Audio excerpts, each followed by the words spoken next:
Assalamualaikum қазақ елі. Құт пен ақша. Құт ақшамен өлшенбейді. Біз құт береке деген кезде біз дүниені ойлаймыз, ақшаны ойлаймыз. Солай ғой. Әр адам солай ойлайды. Менің құтым, ол менің ақшам, менің дүнием, менің үйім, менің жайым, менің машинам, менің анауым, мынауым деп. Жоқ, ол құт емес. Құт деген ол санадағы, түйсіктегі сіздің кеңістігіңіз. Сіздің жан дүниеңіз ұстап тұрады.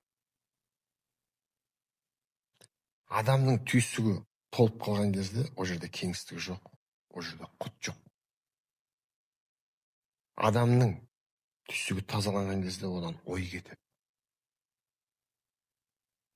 Бейтарап болады бәрі. Сол жерде кеңістік пайда болады. Сол кеңістікте айлана бастайды құтыңыз сіздің.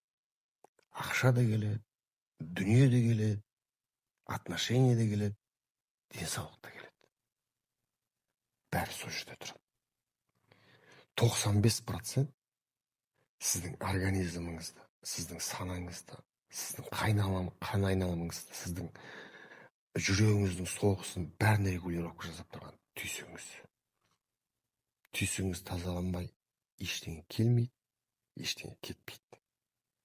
Келіңіздер, жасылыңыздар.